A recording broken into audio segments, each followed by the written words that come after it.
하나님께서 오늘 우리에게 주시는 말씀은 마태복음 16장 13절로 20절까지의 말씀입니다. 마태복음 16장 13절로 20절까지의 말씀을 제가 받들어 읽겠습니다.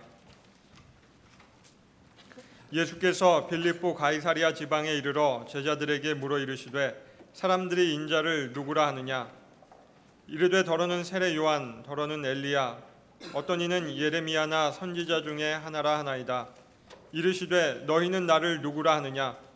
시몬 베드로가 대답하여 이르되 주는 그리스도시요 살아계신 하나님의 아들이시니이다. 예수께서 대답하여 이르시되 바요나 시몬아, 내가 복이 있도다. 이를 내게 알게 한 이는 혈육이 아니요 하늘에 계신 내 아버지시니라. 또 내가 내게 이르노니 너는 베드로라. 내가 이 반석 위에 내 교회를 세우리니 음부의 권세가 이기지 못하리라. 내가 천국 열쇠를 내게 주리니 내가 땅에서 무엇이든지 매면 하늘에서도 매일 것이요 내가 땅에서 무엇이든지 풀면 하늘에서도 풀리리라 하시고, 이에 제자들에게 경고하사 자기가 그리스도인 것을 아무에게도 이르지 말라 하시니라.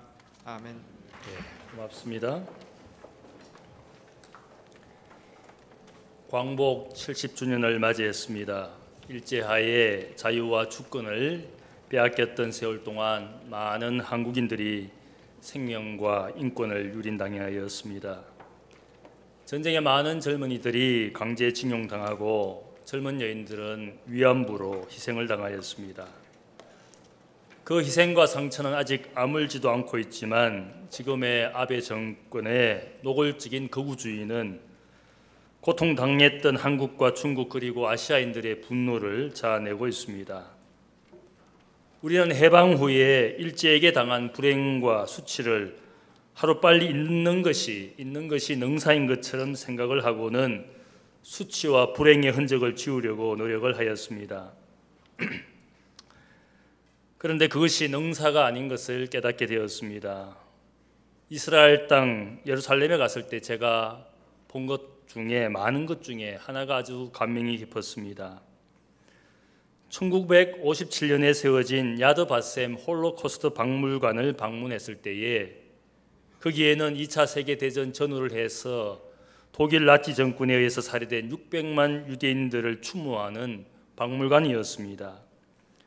거기를 찾은 많은 방문객들은 유대인들이 당한 학살과 불행의 현장을 보고 한 번쯤은 다 눈물을 흘렸습니다. 유대인들은 과거를 잊지 않기 위해서 수치와 불행의 역사였지만 오히려 그것을 잘 보존하고 되새기고 있었습니다. 불행의 역사를 되새기면서 오늘의 망각을 채찍질하고 후손에게 그 역사를 잊지 않고 살도록 오히려 그들은 잘 보존하는 것을 아마 그들의 사명처럼 여기고 그렇게 하고 있었습니다. 불행했던 일제의 잔재와 수치의 역사로부터 한때 벗어나고자 우리는 광화문의 조선 총독부 건물을 없애버리면서 그것이 역사를 바로 세우는 운동인 줄 알고 그렇게 했던 적이 있었습니다. 문제는 오히려 역사를 잊고 사는 지금의 우리의 모습이 더 문제인 것을 발견하게 됩니다. 제가 한때 목천에 있는 독립기념관에 가서 느꼈던 것은 이렇게 불편하게 독립기념관을 찾아가기가 이렇게 힘든 것이구나.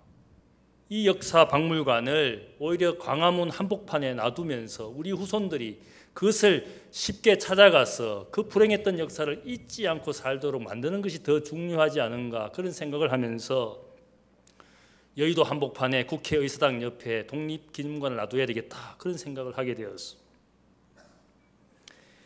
역사를 잊고 사는 것, 그것이 우리의 현주소입니다.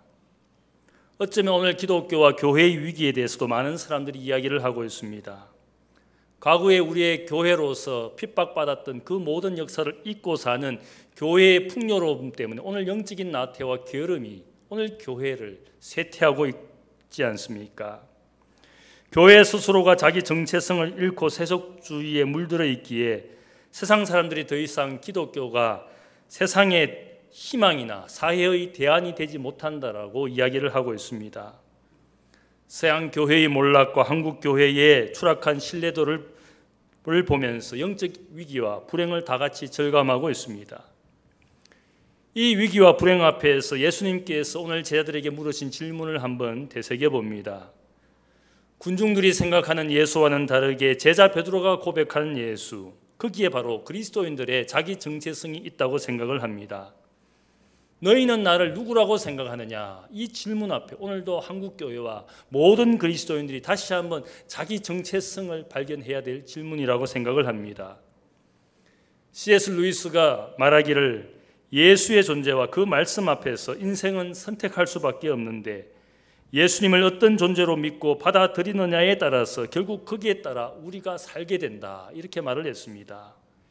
이 C.S. 루이스 교수의 말을 다시 되풀이해서 조시 맥도웰 목사는 우리는 예수를 라이어, 거짓말장이로 믿든지 아니면 루너틱, 미친 사람으로 믿든지 아니면 로드, 인생의 주인으로 믿든지 택하여 살아가는 우리의 인생의 옵션만이 남아있다, 이렇게 말을 했습니다. 이 말씀은 예수님을 어떻게 생각하고 어떻게 믿느냐에 따라서 내 인생의 삶이 선택되어진다라고 말하는 것입니다. 여러분은 과연 예수님을 인생의 주인으로 믿고 있는지, 아니면 예수님이 하신 말씀이 다 진리라고 생각하지 않고 거기에는 수많은 거짓말들이 있다, 내가 믿는 것만 믿고 살겠다, 아마 어쩌면 마음속으로 예수님은 거짓말장이라고 생각하며 사는지 모르겠습니다.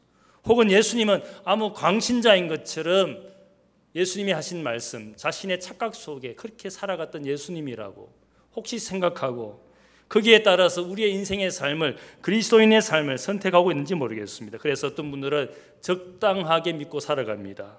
또 어떤 분들은 그럴듯하게 행세하며 살아가고 있습니다.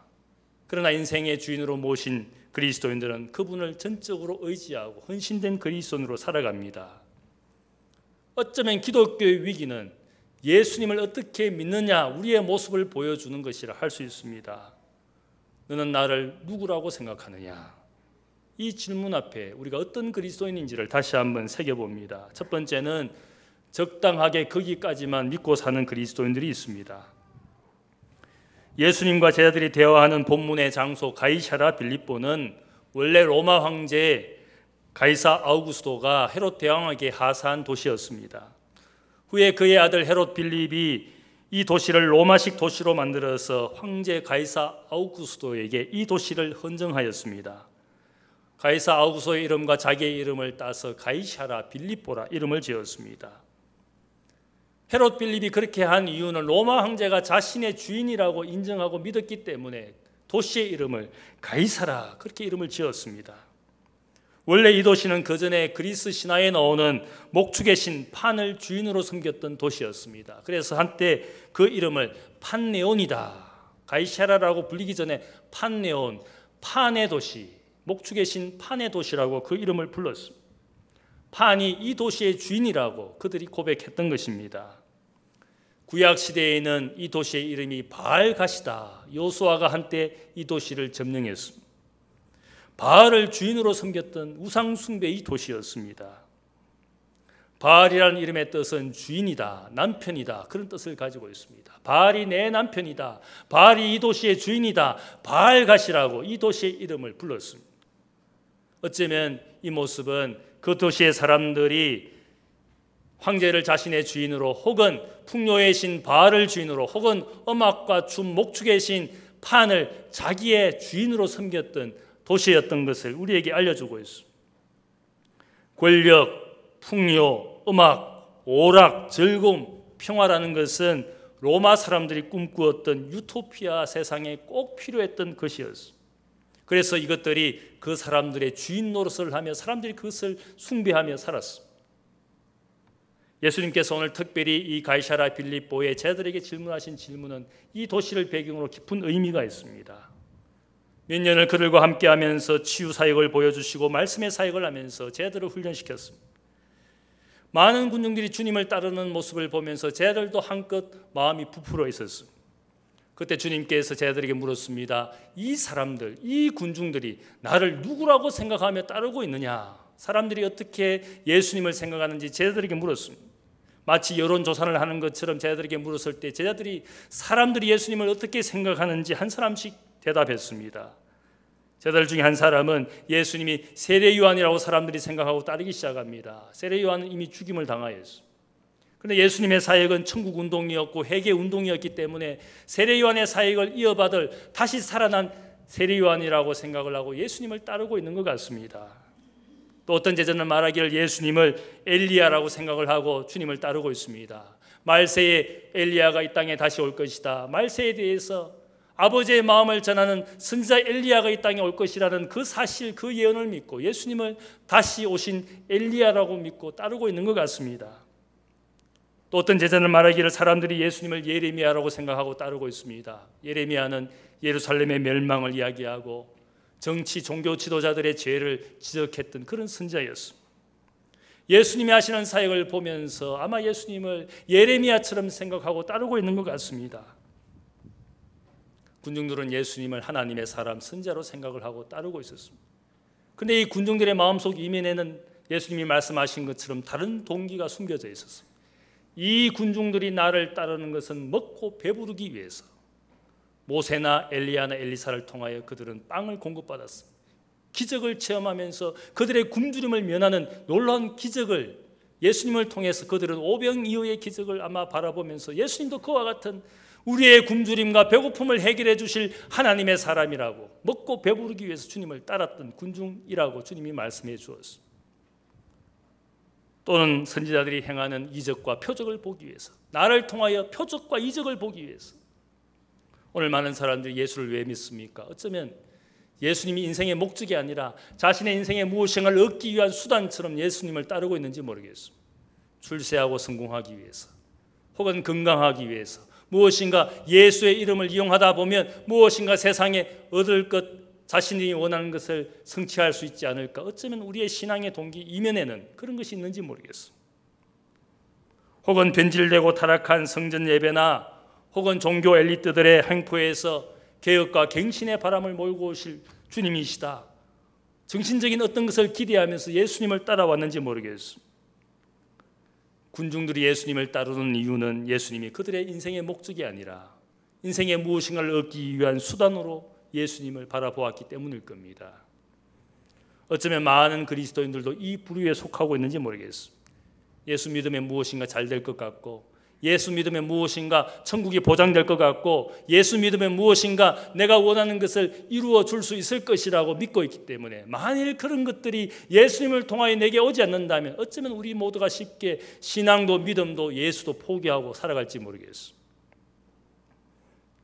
가이사라 빌립보의 도시민들처럼 권력과 풍요와 쾌락과 즐거움이 여전히 인생의 주인이고 예수님은 그 모든 것들을 이루어 주시는 수단처럼 여기고 있기 때문에 이러한 그리스도인들의 모습이 어떠하겠습니까? 적당히 믿는 사람들입니다. 거기까지만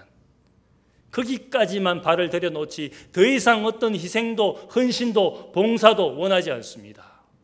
예수님이 하신 많은 말씀 중에 그런 모든 헌신과 희생을 이야기하는 것은 내 이야기가 아니고 예수님이 주시는 복과 예수님이 주시는 축복만을 원해서 예수님을 따라오고 혹은 교회와 기독교를 믿는 분들이 있을지 모르겠습니다. 언젠가 자신의 삶의 방해가 된다고 생각할 때는 신앙도 예수도 뒷전인 사람, 그런 기독교인들 너무너무 많이 봅니다. 너는 나를 누구라 생각하느냐? 두 번째로는 오늘 우리의 영적인 현주소에서 주님의 질문 앞에서 어쩌면 우리는 그럴듯하게 행세하며 사는 그리스도인일지 모르겠습니다. 예수님께서 군중들의 여론을 들으시고는 제자들에게 이제 묻습니다. 그러면 이제 너희는 나를 누구라고 생각하느냐? 제자들에게 주님께서 직접적으로 물어보셨습니다. 이때 제자들의 대표가 되는 베드로가 대답합니다. 주는 그리스도시요 살아계신 하나님의 아들입니다. 이 베드로의 대답은 마치 신앙 고백처럼 정답인 것처럼, 그래서 주님께서 그 놀라운 신앙의 고백을 칭찬해 주시고 축복을 해 주신 것처럼 이 구절을 우리가 생각하고 있습니다. 베드로의 고백은 예수님을 주님이라고 주인이라고 고백했습니다. 예수님께서 하나님의 아들이라고 신성한 존재로 고백했습니다. 예수님이 살아계신 영존하시는 살아계신 하나님이라고 고백을 했습니다. 사실 베드로가 이렇게 고백을 할 때는 용기가 필요한 고백이었습니다. 예수님을 신성한 존재로 고백하게 됨으로써 그는 유대교 지도자들에게 신성 모독의 죄로 돌에 맞아 죽을 수도 있는 순간이었습니다. 그러한 고백을 받으신 예수님과 다른 모든 제자들의 생명까지 위태롭게 할 그런 고백이었습니다. 그럼에도 불구하고 용기를 내어서 예수님께서 이러한 존재이십니다. 하나님의 아들입니다. 메시아입니다. 살아계신 하나님이라고 그가 용기를 내어 고백했습니다. 예수님을 그런 존재라고 그가 믿었기 때문에 그가 큰 소리 치지 않습니까? 내가 모든 것을 버리고 주님을 따라가겠습니다. 내 목숨을 잃을지라도 주님을 따라가겠습니다. 그런 분이시니까, 하나님과 같은 신성한 존재이시니까 내 인생의 모든 것을 버릴지라도 혹 생명을 잃을지라도 주님을 따라갈 만한 주님이 그런 분이라고 믿습니다. 아마 베드로의 마음속에는 분명 그런 마음이 있었을 겁니다. 그런데 이 놀라운 베드로의 신앙 고백 다음에 예수님께서 말씀해 주신 것을 우리가 주목해야 됩니다. 바요나 시몬아 너가 복이 있도다. 이를 내게 알게 한 이는 혈육이 아니요 하늘에 계신 내 아버지시니라. 베드로의 고백을 축복해 주신 것이 분명합니다. 그러나 주님의 말씀에는 베드로의 그 고백 다음에 경계하신 말씀이 있습니다. 너의 능력과 너의 지식을 통하여 이 고백을 한 것이 아니라 너가 이러한 고백의 모든 근거에는 하늘에 계신 내 아버지께서 알게 해주신 것이다. 너가 이러한 고백을 하는 모든 것은 하나님의 은총으로 주어진 것이지 너가 잘나서 너가 비범한 사람이라서 너의 능력과 지식을 통하여 이렇게 고백한 것이 아니다. 이 모든 고백에는 하나님의 은총이 너에게 주어졌을 뿐이다. 그렇게 말씀해 주었습니다. 오늘날 가톨릭 교회는 베드로가 받게 된 이 복을 특별히 강조합니다. 19절 말씀, 내가 천국 열쇠를 너에게 주리니 너가 땅에서 무엇이든지 매면 하늘에서도 매일 것이요 너가 땅에서 무엇이든지 풀면 하늘에서도 풀리리라. 이 말씀에 근거해서 가톨릭 교회는 베드로가 하늘 문을 닫고 여는 열쇠를 가진 베드로의 열쇠, 그것을 강조하면서 베드로의 후계자인 교황이 이 하늘 문을 열고 닫는 권세, 열쇠를 가지고 있다라고 교황의 권위에 대해서 이야기하고 있습니다. 우리가 교회 역사를 보면 이러한 멋진 신앙 고백을 하도록 우리가 사람들에게 세례 교육을 하고 문답을 하고 세례를 주거나 영세를 베풀고 있지 않습니까? 더 나아가서 이런 신앙 고백을 한 사람들, 그 사람들이 일생 성직에 헌신하고 있지 않습니까? 목사가 되고 권사, 장로가 되고 집사가 되고 신부가 되고 주교가 되고 드디어 교황이 되고, 문제는 이러한 신앙의 고백과 개인의 헌신이 마치 어떤 사람들의 비범한 능력과 지혜와 지식의 산물인 것처럼 이 신앙 고백을 그렇게 이용하고 있어요. 그래서 목사가 된 것이 대단하고 신부가 되고 교황이 된 것이 마치 신앙의 영웅이 된 것처럼 교회가 떠받들고 있지 않습니까? 최근에 1년에도 수천 명 전도하던 어느 교회 모 집사님이 신천지로 넘어갔다는 이야기를 들었습니다. 그 사람이 얼마나 열심히 전도했겠습니까? 1년에도 수천 명을 전도했던 사람인데 목사를 교주처럼 섬기는 그 신천지로 넘어갔다는 이야기를 보면서 별로 저는 놀라워하지 않았어요. 그 사람의 인생에 과연 예수님이 주인이었는지, 아니면 자신의 열정과 자신의 노력을 통해서 무엇인가 많은 전도를 하게 된 것을 혹시 자랑하고 간증하고 다니지 않았는지, 그 삶에, 그 신앙의 삶에 예수님이 주인이 된 적이 없기 때문에 쉽게 유혹에 빠져갔어요. 오늘 많은 교회 분쟁을 보면 그 이야기의 뒷면에는 교회 분쟁의 주인공들이 다 목사이고 장로입니다. 이분들이 신앙 고백이 없겠습니까? 우리처럼 주는 그리스도시요 살아계신 하나님의 아들입니다. 멋진 신앙 고백을 했던 사람들이고 지금도 아마 그렇게 하고 있을 겁니다. 이런 신앙 고백을 하는 것이 자신의 비범함과 능력과 지혜 때문입니까? 목사가 되고 장로가 된 것이 자신의 헌신의 결과입니까? 오늘 말씀은 이 모든 신앙의 고백은 하늘에 계신 내 아버지께서 너에게 주신 은총의 산물이라고, 베드로가 특별하기 때문에 주신 것이 아니었어. 오늘날 이 신앙 고백을 하는 베드로를 초대 교황처럼 인정하는, 그래서 가톨릭 교회는 다른 모든 교파와 교회보다 영적으로 우월한 존재인 것처럼 가톨릭 교회가 자기 교회의 존재를 자랑하고 있지 않습니까? 제가 이스라엘 가서 갈릴리 호수를 찾아갔어요.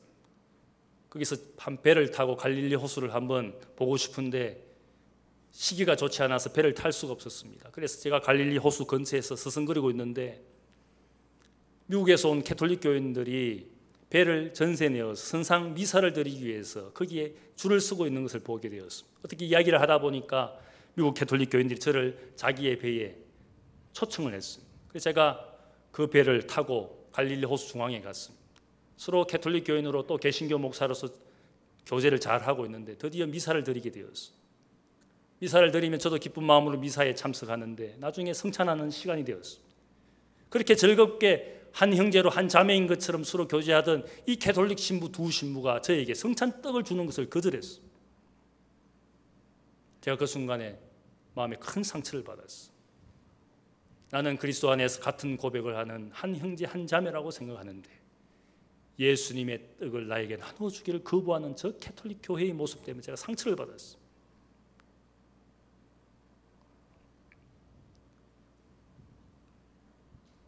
그런 어쩌면 멋진 신앙의 고백을 하고 이 멋진 신앙 고백을 최초로 베드로를 수장처럼 여기고 자기 교회에 대한 자부심을 가지고 있는지는 모르겠지만 제가 볼 때는 그들은 행세하고 있는 기독교인에 불과하다, 그런 생각을 하게 되었습니다. 그럴듯하게 교회의 모양과 그럴듯한 제도권 교회, 영적 권위를 가진 교황과 수많은 주교와 신부를 가진 것 같지만 제가 그 순간에 생각했던 캐톨릭 교회는 더 이상 교회가 아니었어요. 그들은 더 이상 그리스도인이 아니었어. 바요나 시모나 너가 복이 있도다. 이를 너희에게 알게 하신 이는 혈육이 아니요 하늘에 계신 내 아버지시니라. 주님께서 우리에게 이렇게 말씀하시는 것은 제가 생각할 때는 이렇게 말씀하시는 것 같습니다. 너 괜찮아, 너 훌륭해. 그렇지만 너가 이렇게 훌륭하게 된 것은 다 하나님이 주신 은총이야. 너가 신부가 되고 목사가 되고 교황이 된 것 다 하나님의 은총이야. 너가 세상 사람들에게 보다 특별한 사람이 아니야. 그 모든 것에는 하나님이 너에게 주신 은총 때문에 너가 그렇게 된 것이지.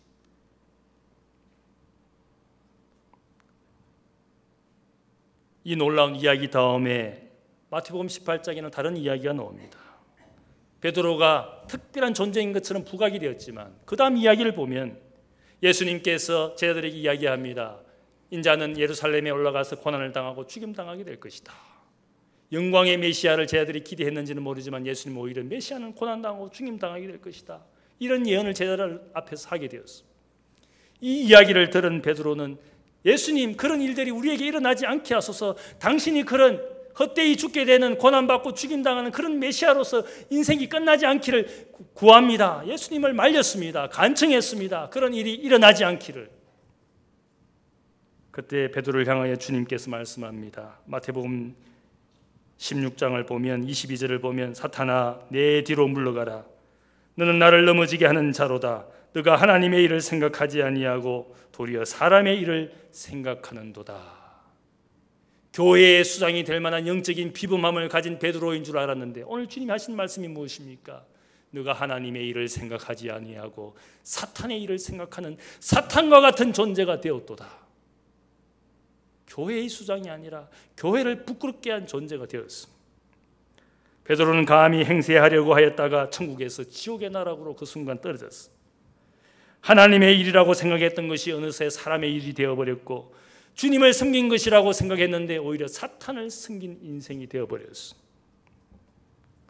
우리는 얼마나 행세하면서 교회를 다니고 있습니까? 멋진 고백을 하고 멋진 신앙인으로 사는 것처럼 행세하고 살지만 어느새 우리의 삶 속에는 주님께서 주인이 아니라 자신이 주인이 되어서 교회 생활하고 있는 분들이 많습니다. 너는 나를 누구라고 생각하느냐? 이 질문이 우리에게 들려지는 오늘 기독교가 위기와 불행의 순간에서 우리가 주님의 이 질문 앞에서 다시 한번 서야 될 줄로 믿습니다. 세 번째로 우리의 영적인 현주소는 주님의 질문 앞에 어쩌면 주님이 원하시는 그리스도인의 모습일 겁니다. 그것은 전적으로 진정한 교회로 사는 그리스도인을 이야기하고 있습니다. 예수님께서 시몬을 향하여 말씀합니다. 장차 너는 베드로라 페트로스라고 불리게 될 것이다. 이 반석 위에 나의 교회를 세우리니 음부의 권세가 이기지 못하리라. 이 구절에서 우리가 분명히 알아야 될 것이 있습니다. 예수님께서 하신 말씀은 내가 너의 교회 베드로의 교회를 세우겠다고 말씀한 것이 아니었습니다. 이 반석 위에 나의 교회, 주님의 교회를 세우겠다라고 분명히 말씀해 주었습니다. 페트로스라는 이 말은 반석이라는 말과는 구별해야 됩니다. 페트로스라는 말은 하나의 돌을 이야기합니다. 이 반석이라는 말은 베드로를 반석으로 여기신 말씀이 아니라 주님께서 구원의 돌이신, 우리가 성경에 나오는 비유가 뭡니까? 주님께서 구원의 바위가 되신다. 구원의 모퉁이 돌이 되신다. 페트라라는 말과 페트로스라는 말은 구별되어야 됩니다. 반석이라는 말은 주님을 비유하는 말씀입니다. 베드로는 그 반석에 붙어있는 하나의 돌에 불과합니다. 이 반석 위에 나의 교회를 세우리라. 이 말씀은 베드로의 영적인 비범함을 가르쳐 축복해 주신 말씀이 아니라 오늘 이 말씀을 보면 교회라는 말, 에클레시아라는 말이 처음 사용되고 있습니다. 나의 교회가 이 반석 위에 세워지고 음부의 권세가 결코 이기지 못할 것이다. 너를 이기지 못할 것이라는 말씀이 아니라 나의 교회를 음부의 권세가 이기지 못할 것이다. 그렇게 말씀해 주었습니다. 한 개인을 높여주시고자 하신 말씀이 아니라 오늘 이제는 주님을 대신하여 이 땅에서 사역하게 될 주님의 교회를 높여주시는 말씀입니다. 에클레시아라는 이 교회라는 말은 에크, 무엇으로부터, 클레오, 클레시아, 불러내었다. 세상으로부터 불러내어 주셨다라는 것이 바로 이 교회라는 존재. 불러내어 주셨을 뿐만 아니라 주님을 위하여 구별되어 특별하게 일하도록 하신 존재가 이 에클레시아, 교회라는 존재. 베드로에게 주신 열쇠가 아니라 교회에게 주신 열쇠입니다.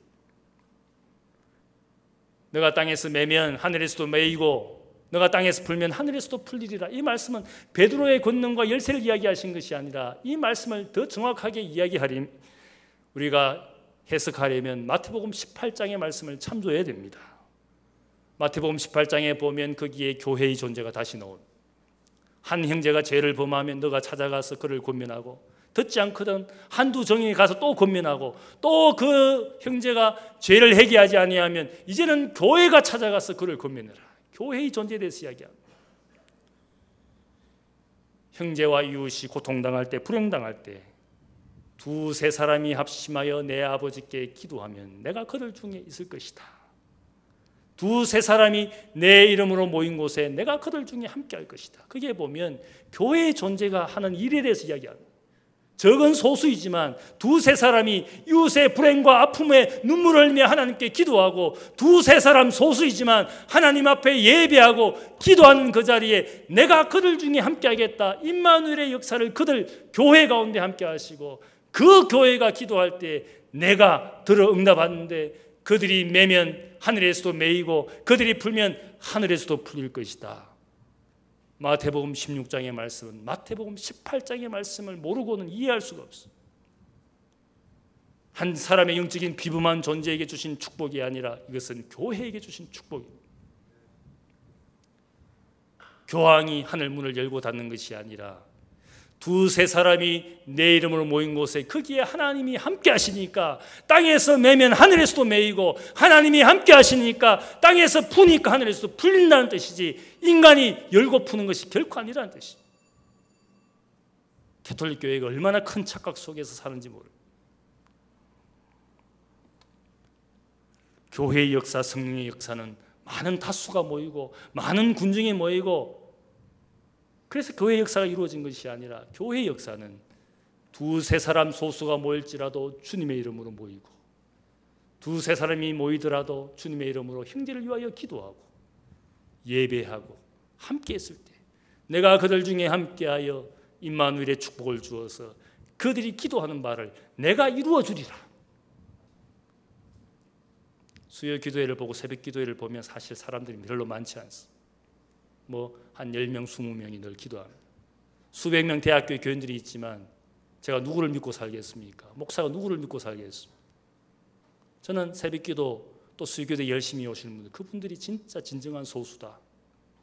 때로는 정은 이런이 모였기 때문에 목사가 실망하는 마음이 있지만 그러나 제 마음속에 그런 마음이 있습니다. 주님, 교회의 역사, 성령의 역사는 한 번도 다수를 통하여 그들은 군중에 불과하지. 주님을 이용할 뿐이지. 주님을 인생의 주인으로 주님을 인생의 목적으로 삼지 않는 사람들입니다. 나는 그들을 믿지 않습니다. 형제를 위하여 눈물을 흘리고 새벽 제단을 쌓고 형제를 위하여 상가를 찾아가고 형제가 아프면 병원을 찾아가고 주님을 인생의 주인으로 모신 사람이 하는 교회의 모습이 거기에 있어. 주인 노릇하며 행세하는 기독교인들을 위해서 하나님이 땅과 하늘을 매기도 하고 풀겠다라고 하신 것이 아니라 전적으로 교회답게 주님의 이름으로 행하는 소수이지만 그들 가운데 함께해 주시겠다는 축복이었습니다. 베를린 아트 갤러리에 가면 화가 맹겔이 남겨놓은 미완성 작품이 전시되어 있습니다. 원래 이 작품은 화가 맹겔이 독일 프레데릭 황제와 그 장군들이 대화하는 모습을 그리기 위해서 준비되어진 작품인데, 이 맹겔이 주위에 있는 그 캔버스 주위에 있는 장군들의 모습은 열심히 스케치하고 완성시켜 놓았는데 가장 중심되는 왕, 캔버스 중앙에 있는 왕은 그리지 못하고 스케치만 하고 결국은 죽어버렸기 때문에 이것이 미완성 작품으로 유작으로 남게 되었습니다. 가장 중요한 인물인 왕을 그 캔버스 중심에 그리지 못하고 결국 죽어버렸기 때문에 미완성 유작으로 남게 되었습니다. 어쩌면 우리의 인생이 그럴지 모르겠습니다. 왕이신 주님을 인생의 중심에 모셔놓고 그분을 그리지 못하고 늘 우리의 인생의 변두리에 자기 것만 잔뜩 그리고 살다가 결국 우리 인생이 변죽만 울리고 떠나는 인생이 아닌지 생각해 보게 됩니다. 신앙생활 하면서도 적당히 거기까지만 생각하고 거기까지만 믿고 거기까지만 행하고 인생의 주인으로 예수님을 한 번도 인정하지 않는 그런 변죽만 울리는 인생으로 살고 있는지 모르겠어요. 세상과 인생의 주인이신 주님을 인생의 중심에 모시고 살면 그때부터 무엇이 귀중한 것인지, 무엇이 소중한 것인지, 무엇이 영혼이 있는 것인지 눈에 보이게 되는 것이죠. 예수님을 인생의 중심에 모시지 않으면 진짜가 보이지 않습니다. 영원한 것이 보이지 않습니다. 인생의 쾌락과 즐거움과 인생이 원하는 것만 늘 바라보고 그것이 진짜인 것처럼 살다가 가는 인생으로 끝나게 되는 것입니다.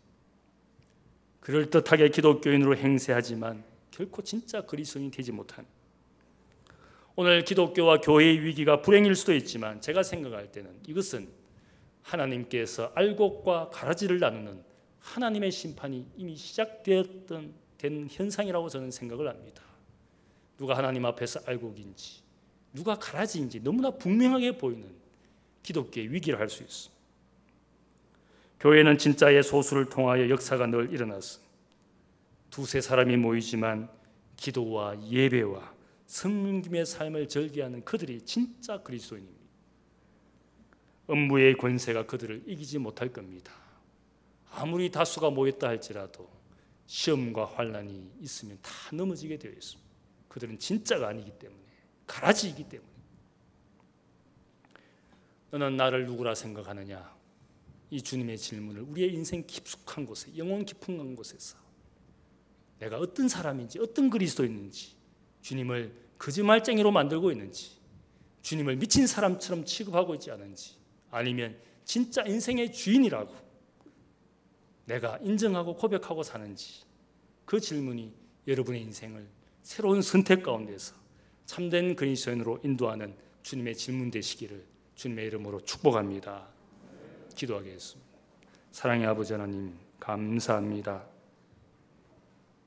주님은 거짓말쟁이도 아니고 미친 사람도 아니고 인생과 세상의 주인이 되실 만한 분임을 고백하게 하시니 감사합니다.